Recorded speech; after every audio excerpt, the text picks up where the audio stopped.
जय भीम, नमो बुद्धाय, जय भीम. काय करावं, वेळोवेळी सांगण्याचा प्रयत्न केले पण कुणी समजतच नाही. आज विषय असा आहे आणि व्हिडिओ काढायचं कारण असं, तुमच्या मनोवादी विचाराच्या नेत्यांनी एक गर्जना काय दिली, डायरेक्ट तुमच्या मनातला भीमवादच गायब झाला. किती मोठमोठाले झेंडे फडकायचे रे घरावर, निळ्या कलरचे झेंडे बी उतरले. आरक्षणाचा विषय कुठं, बाबासाहेब मानण्याचा विषय कुठं, हृदयातून बाबासाहेब असा झरकूनच निघला. म्हणलं की लगेच म्हणतात आमच्या समाजाला नाव उठत नाही. मनोवादी विचाराच्या 4-5 डोक्यानं जे केले का त्याच्याविषयी बोलते मी. किती रे तुमच्या मनामध्ये त्यानं द्वेष पेरला, किती वाटोळ केलं समाजाचं. 13% जर 20 किंवा 25% राज्य शासनाकडे हा तुमचा मनोवादी गोरा गोरा पान जर नेता म्हणला असता की साहेब 13% आम्हाला खेळवीत बसण्यापेक्षा 20% किंवा 25% द्या, बुद्ध बांधवांशी माझ्या मातांग बांधवांशी मिळून आम्ही हे जे आहे हे जीवन आम्ही सुंदर करू, शिक्षण घेतील माझे लेकर, असा बोलला असता तर मला नसतं किरं लागलं. मनोवादी तुमच्या 4-5 डोक्यांनी साऱ्या समाजाचं वाटोळ केलं. वेळोवेळी सांगायला तर किती त्रास व्हायला हो माहिती मला.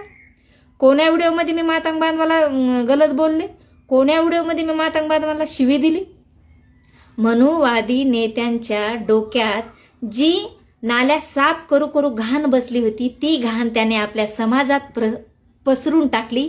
यापासून सावध राहा म्हणून व्हिडिओ टाकते होते. मी मातांग बांधवाला कधीच गलत बोलले नाही.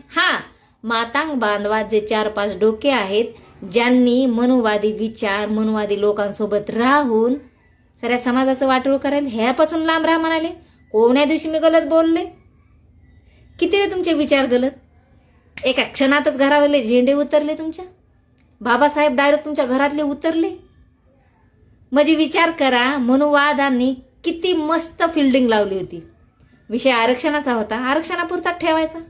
आपण शासनाला मागणी करायची होती 30% द्या, माझ्या बुद्ध बांधव आणि माझा मातांग बांधव मिळून मिसळून आम्ही शिक्षण घेऊ, आमची प्रगती होईल. हा विषय कुठं होता? असं बोलायचं ना आपल्या साहेबांनी, हृदय सम्राटांनी. असं सम्राट झटका येऊन मरू दे त्याचा. आणि तुमच्या सम्राटाला बोलते तर मला तुम्ही बोलता. अरे तो तुमचा सम्राट नाही, मनोवादी सम्राट आहे. कोटीची प्रॉपर्टी कमवून बसले हे लोक. तुम्ही जाता मोर्चाला बोलता, घरी रिटर्न येता, रिटर्न येण्यासाठी तिकटाला पण पैसे नसते. सावध व्हा, शिक्षण घ्या, हे बोलते मी. गलत काय बोलते? आपल्याला कष्ट करायचं आहे, युगानुयुगे आपण कष्टच करतो. कष्टापासून दूर जाण्यासाठी थोडं डोकं वापरा, हे सांगते मी. कोण्या व्हिडिओमध्ये शिवी दिली आपल्या लोकांना? काय पण उठवायचं, त्याची 4-5 लोक मिळणार, त्याची